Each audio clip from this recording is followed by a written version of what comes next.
It's amazing how quiet it gets just before 1 o'clock. Good afternoon and welcome to the December 20th regular meeting of council. The city of Parksville recognizes the people of the Coast Salish nations and their traditional territory upon which we gather with gratitude. We'll deal with the consent agenda first. I would like a mover and a seconder for the minutes of the council meeting from December 16th and approval of the council meeting agenda. Moved by Councillor Patterson, second by Councillor Chandler, and all those in favor? Carried. Thank you. So we have one presentation today. So I'm going to ask Fire Chief Mark Norris if he would please come forward to present the 20-year Fire Services Exemplary Service Medal. Please.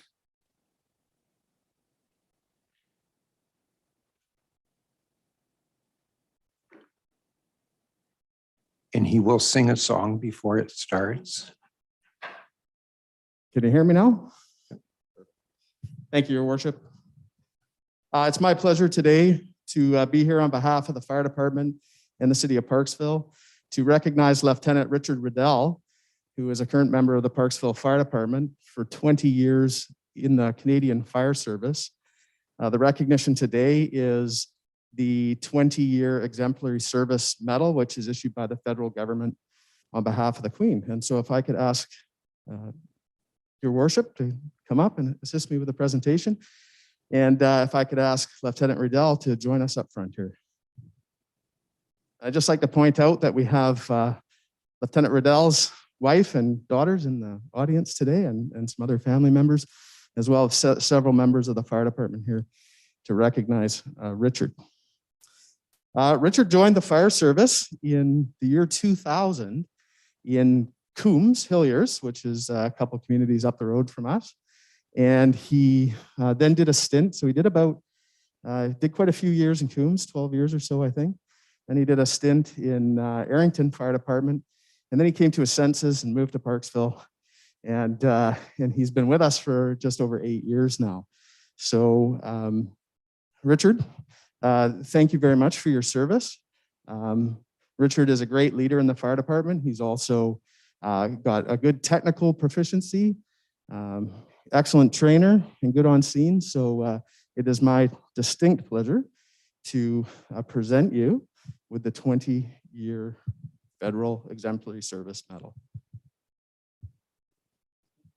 There you are. Tilt it down so everyone can see it.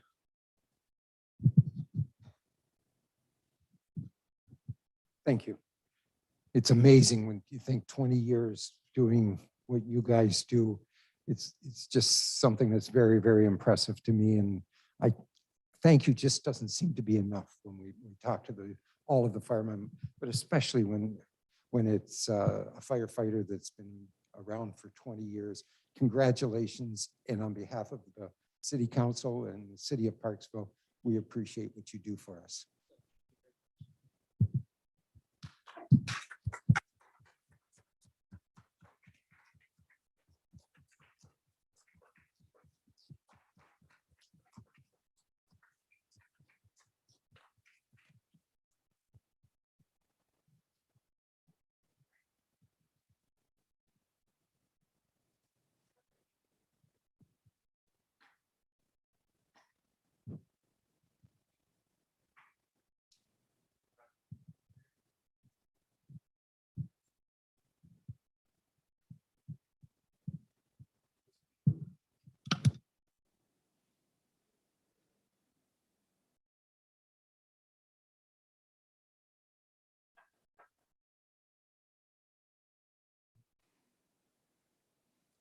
It's always a nice way to start the meeting. Reports. Mr. Lonsdale, please present your information regarding the awarding of the design and construction contract for the Parksville Community Center renovations.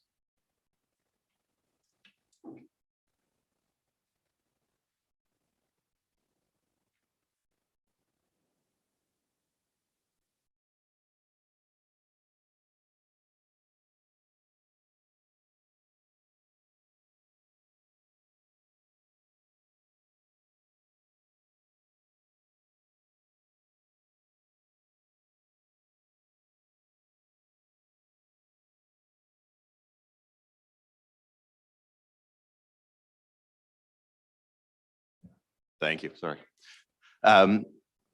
Staff received a submission from MKM Projects Limited, which is a local contractor and construction management firm, which we found to be a competitive submission. They demonstrated a broad ability to be able to successfully complete projects of this nature, and we would like to proceed with this project and award of the contract to MKM, which is what staff are now seeking from council. Recommendations are as per the report. Thank you.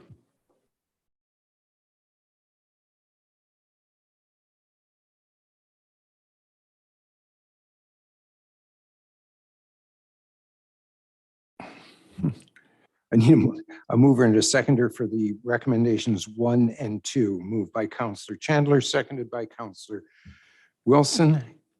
Any discussion? Councillor Wilson? Thank you, Your Worship. I was just going to say that I checked out this contractor and they seem to be pretty good. They've done some nice projects, so good on you. Thank you. All right. Councillor O'Brien. Thank you, Your Worship. My question is it's an approval for $1.4 million, which is a fair amount of money and at any stretch of the imagination here. I understand that the would be the awarding of the to the project to MKM Projects.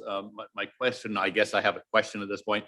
Was that the only bid received, or were there other bids received actually to compare with? If I may, through your worship, with the request for expression of interest, we didn't receive any bids. What we did was list an upset limit price, which was that $1.4 million, and then ask people to say why they would be the best ones to deliver the project and commit to delivering it at that price. We received only the one expression of interest from MKM Projects. We didn't receive any other ones at the moment, no. As a follow-up, if I may. Please.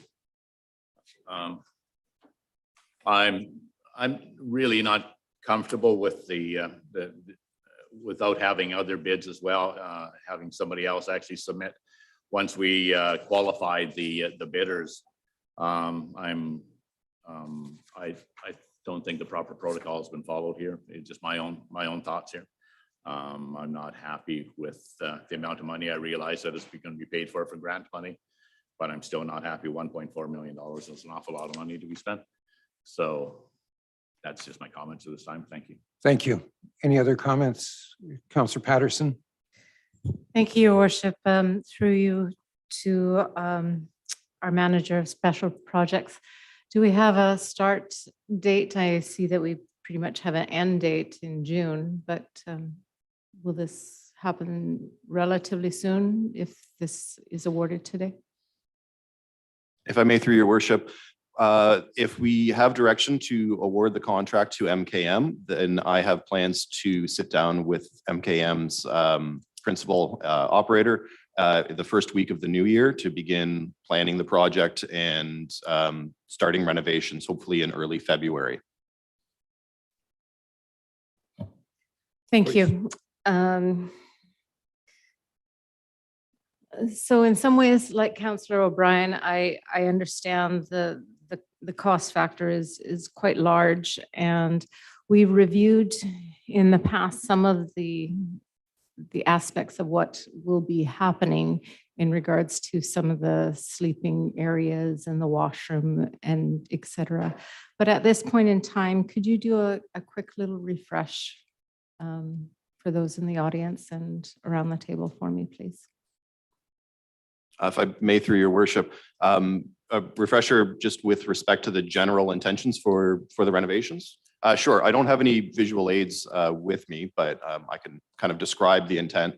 The two meeting rooms along the south side of PCC are going to be renovated to be dedicated childcare spaces. There will be nap rooms and washrooms and a change room installed in each of those rooms.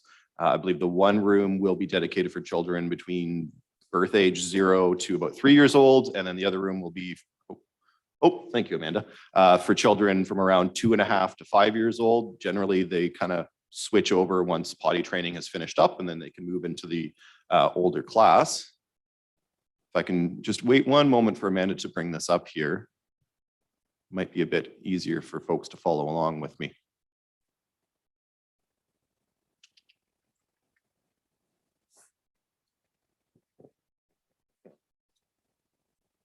November 1st, I believe.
You try scrolling down, Amanda. I think there might be a bit more information listed on here.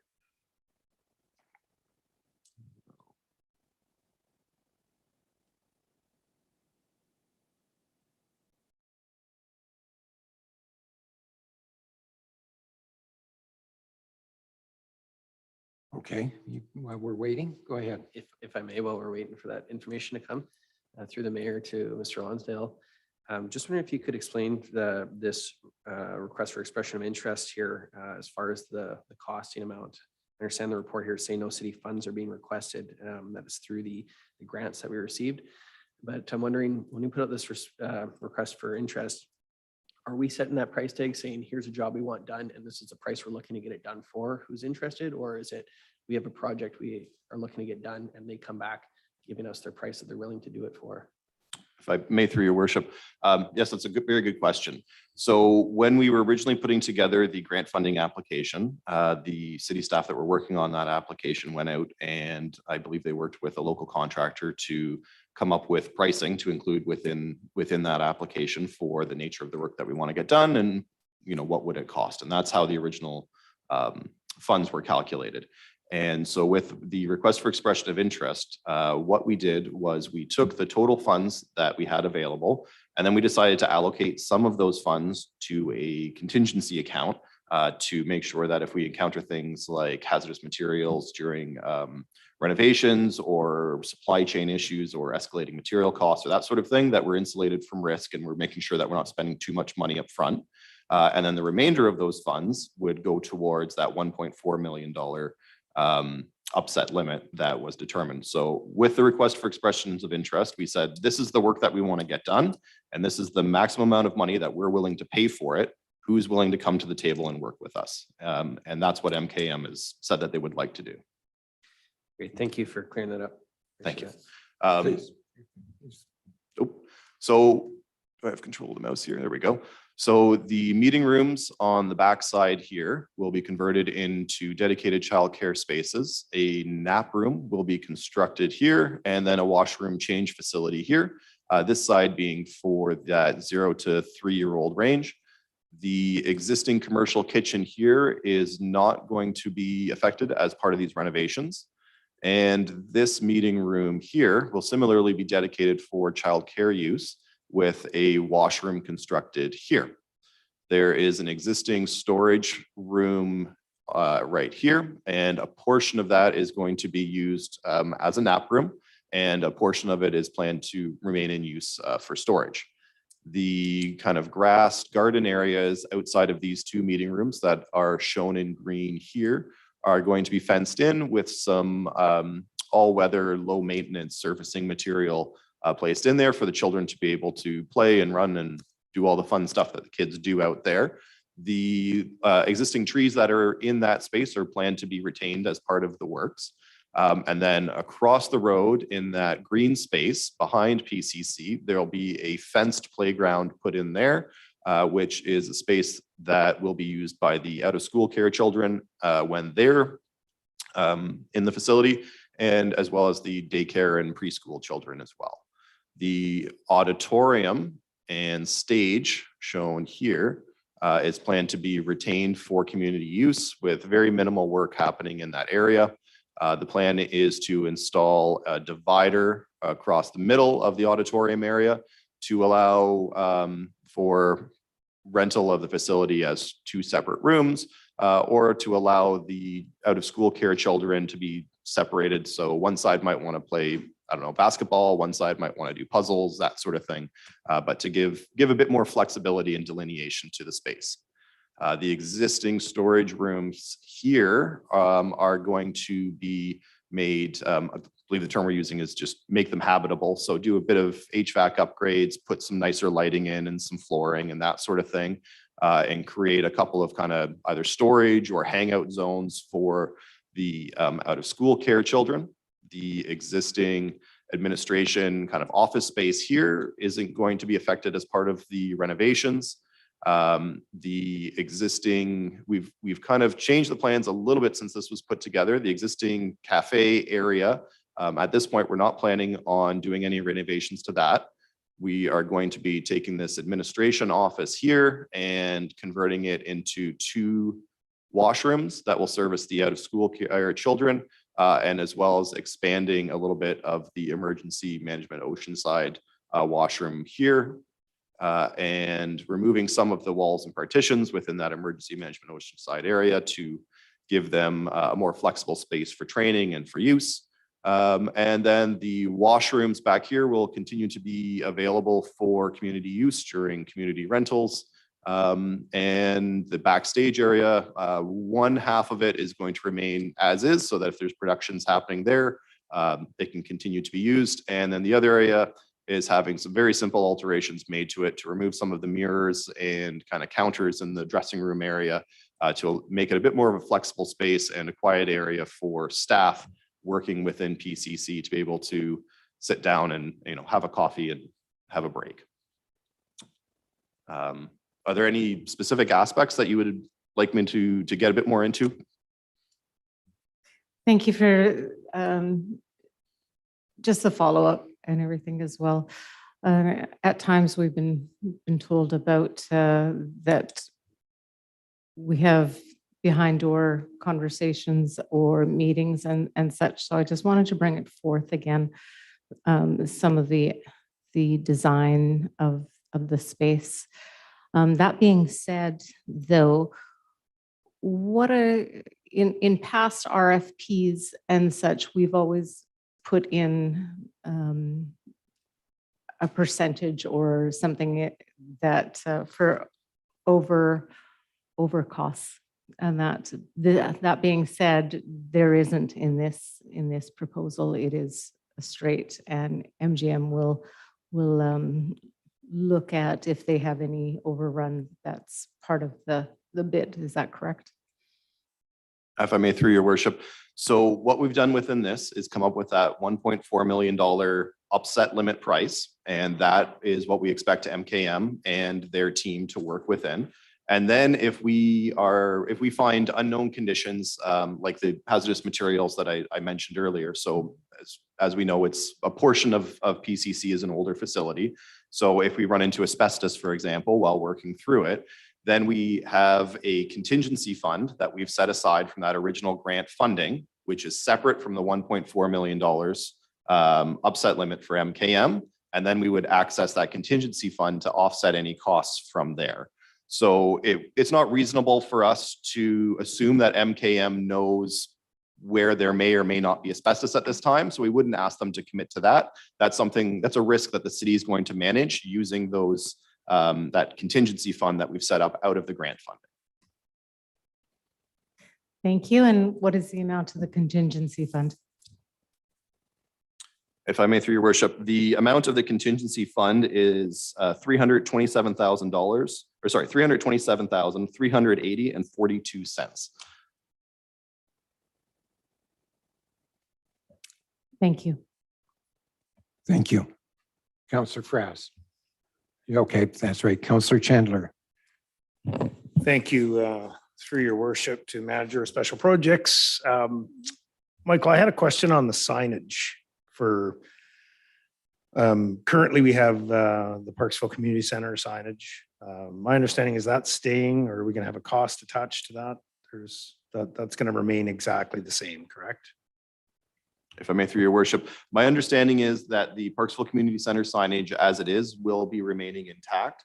It may be supplemented with additional signage with the operator of the facility, but that's something that our CAO has been working on as part of the lease agreement with that agency. Okay, great. And follow up through your worship. Sorry, I missed being through your worship the first time. That's okay. So through your worship this time, and with the additional signage, is there going to be a cost that's absorbed through that contract for the extra signage? Because of course we're going to have signage for the Oceanside Community Safety, or the Emergency Services EMO, and then we're also going to have the operator having their own signage. Is that going to be part of our costs through the grant, you believe? Or If I may, through your worship, at this time, that's not been included within the scope of work that are planned to be undertaken as part of the award of contract with MKM. That would be something that our CAO would be able to better address, as she has been leading those lease negotiations. Fair enough. Counselor O'Brien. Thank you, Your Worship. I can't help but notice the irony in the project consultant, MKM Projects, is actually his past history. Very good recommendation is that he has actually built childcare facilities at the Denman Island School facilities, as well as Arrowview School here in Oceanside for childcare facilities in both cases, both times located on school grounds. School, I really, as you know, my preference would have been that we taken the $2 million and just give this to the school board and had it located on school board property, because it appears to me we could have done that at Parksville Elementary right here, because now the city of Parksville is very much involved in the childcare business here, and I'm not sure that that's our mandate. And the deeper we get in here, I truly appreciate Mr. Lonsdale's effort on this. It's been exemplary, and I have no hesitation to admire what you've done, Michael. But the thing is that I really believe this has taken us into a whole different direction, converting this PCC, our community center, over to this. So once again, I just stating my objection to the whole process and the whole program period.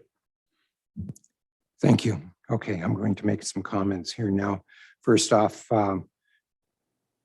if we only have one bidder, we only have one bidder. We can't go out and beat them over the head to bring them in to bid even more.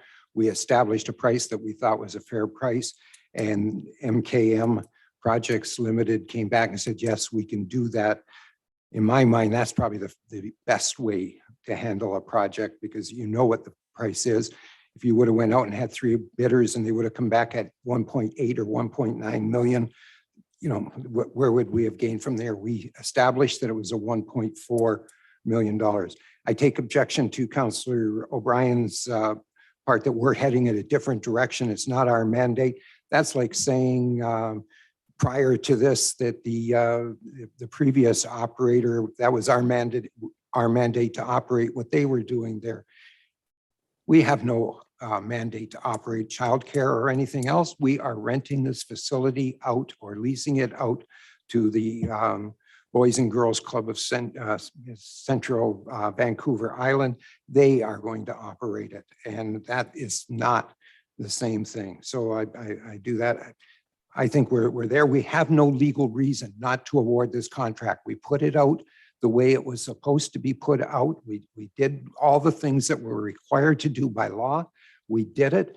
And if we don't award this contract at this point in time, then I would be convinced, and I think the legal department or our legal counsel would tell us that we have a legal liability of not fulfilling the contract at that point in time. So I just want to leave that out there for everybody to think about for a second. This is a good contract. It's what we wanted, and we'll move from there. Councillor Wilson. Thank you, Your Worship. Could I, through you, to our manager of special projects, Michael, how easy is it to transform those spaces back? I mean, how what's the word I want for this? Flexible are these spaces that are going to be renovated in the back? Thank you.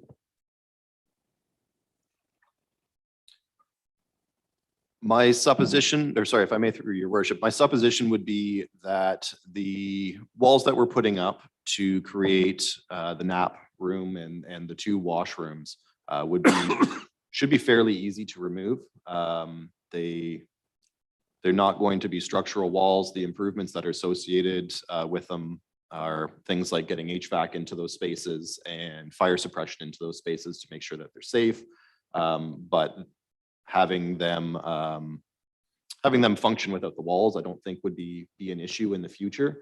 So if in some time council were to determine that the PCC should be utilized for another use and those spaces needed to be converted, my supposition would be that it would be a fairly simple process to be able to remove some of the improvements that we're putting in. Things like removing stained carpeting that's in there now and putting in linoleum or something like that would be more costly, but I suppose that would depend on what intended purpose council had for PCC at that time and whether some of those improvements would be able to continue utilization for that purpose.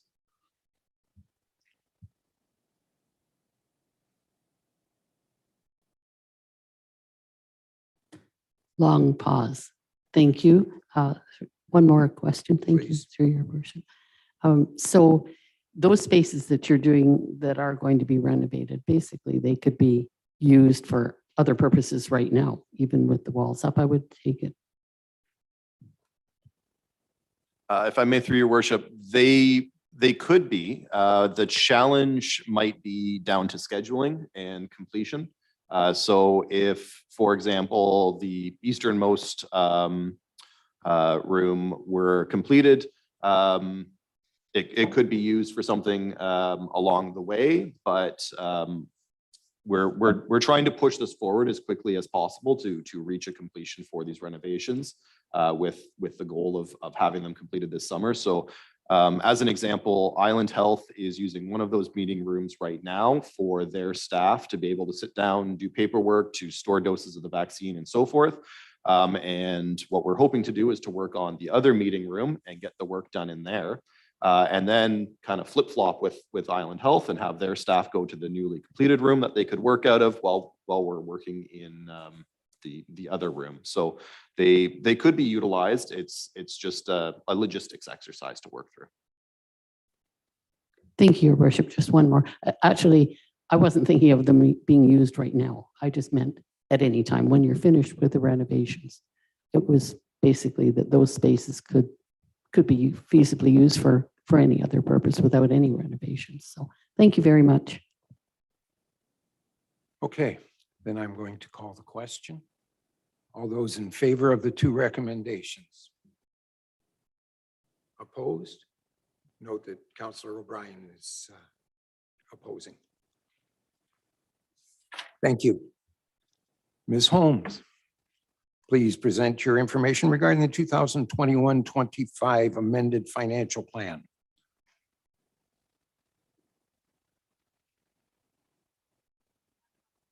Could I, your mic? That works? Yeah, good. Yeah. So on page 15 of your agenda is a report that essentially tells you that we've included all of the changes from the November 29th meeting that council approved into the amended financial plan and proceeded to prepare a bylaw that incorporates all of those changes.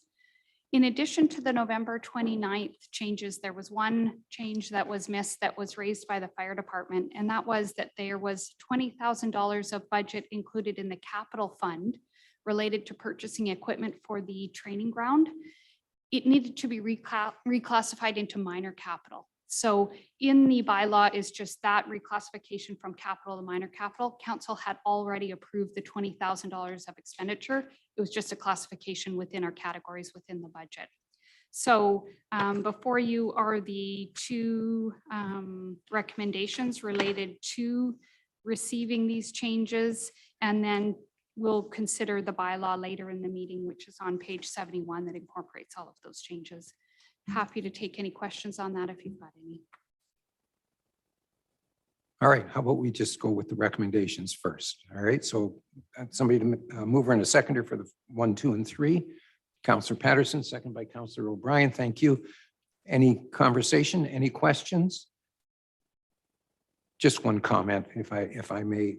First off, I want to thank all of the staff in the finance department for all the hard work that they've done, and for all the other directors in pulling together their budgets. I know this isn't an easy task on an annual basis, but you did a great job. You really did. And I want to thank council for all the good questions and holding everybody's feet to the fire to make sure that we had the best spending that we could on this. So congratulations to everybody. It was a good result. Thank you.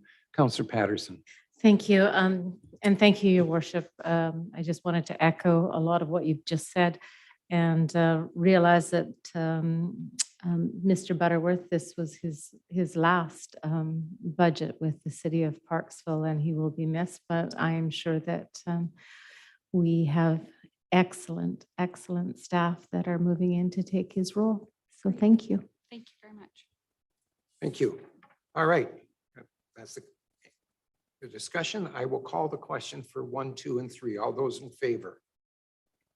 It's unanimous. Thank you. Thank you. See how easy we let you off? Mr. Russell, come on up.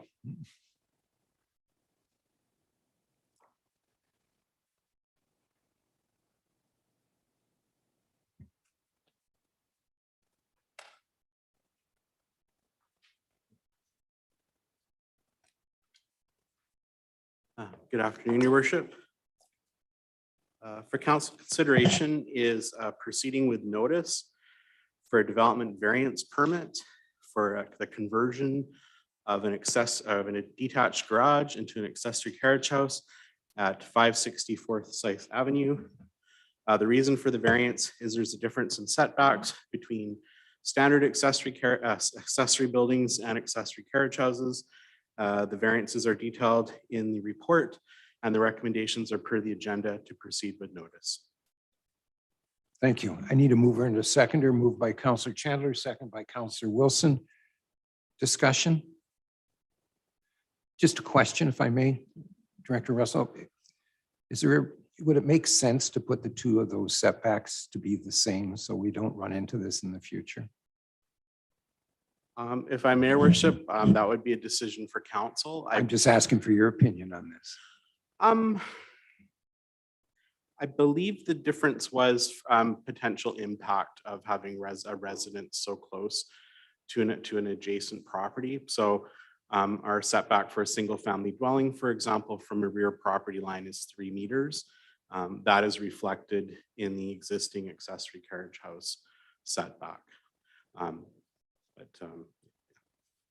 If you're asking me, would it be Prudent. more open to conversion of existing accessory buildings into accessory carriage houses by having a more similar setback, that would be true. That's what I was asking. Thank you. Thank you very much. Need a mover and a seconder?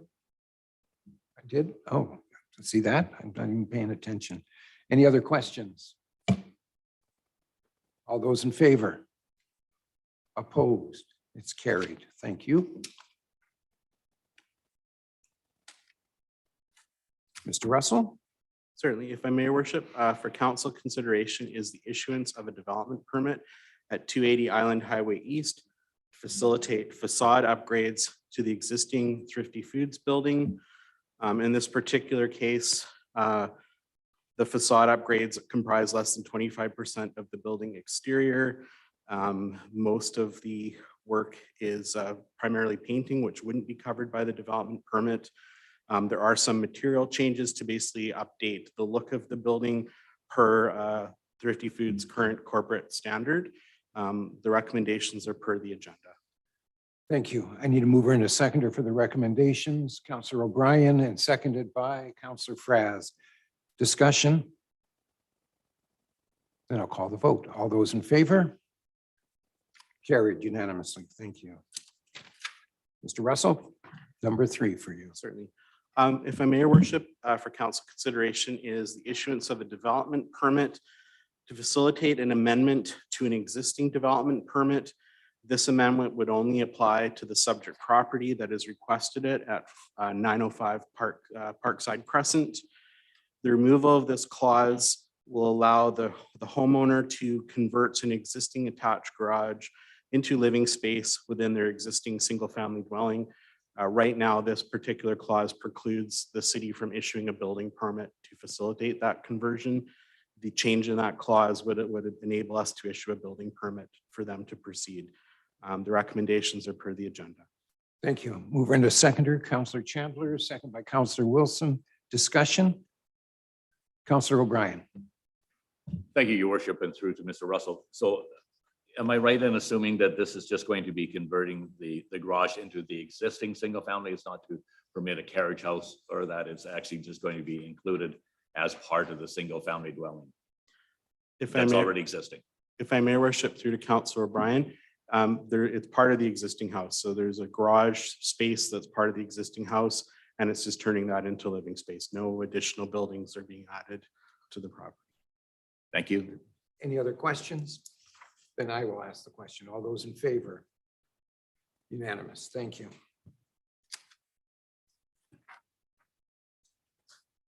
Are you done so soon?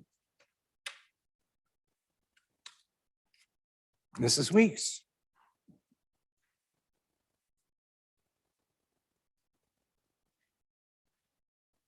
Make sure I have the right one here.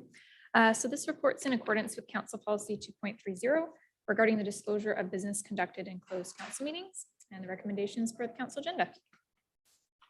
Thank you. Are you moving the motion? Counselor Fraz is moving it, seconded by Counselor O'Brien. Any discussion? Counselor Fraz. Through the mayor, I just want to say that I really appreciate the work that staff has done to put together this report. And thanks to council too for supporting this release of these in-cameras. We've done this before, and as I mentioned then, I really appreciate that these in-camera meetings get released like this as much as we're able to. I remember when I was on the other side of the table, one of the big frustrations is not knowing. So when you don't know what goes on in camera meetings, sometimes you can assume the worst. But I think the residents, I hope they're really appreciative of how much we've been able to release out here, recognizing, of course, there's some information that's still sensitive and not able to. But this is it's a wonderful report. So I appreciate all the work that's gone into it. Thank you. Any other comments, questions? Then I will ask the question. All those in favor? Unanimous. Thank you very much. Mrs. Weeks, I understand you're up again. Yes, thank you.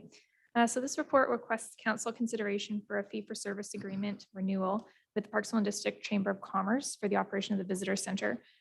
They've successfully operated it since 1999. The only change to the agreement for 2022 is the fee increase. So there's no other changes to the terms and conditions proposed and the recommendations per the council agenda. The mover and a seconder for the recommendations. Moved by Counselor Patterson, second by Counselor Chandler. Discussion? All those in favor? Unanimous. Thank you. Bylaws. Put my glasses on to read all this now.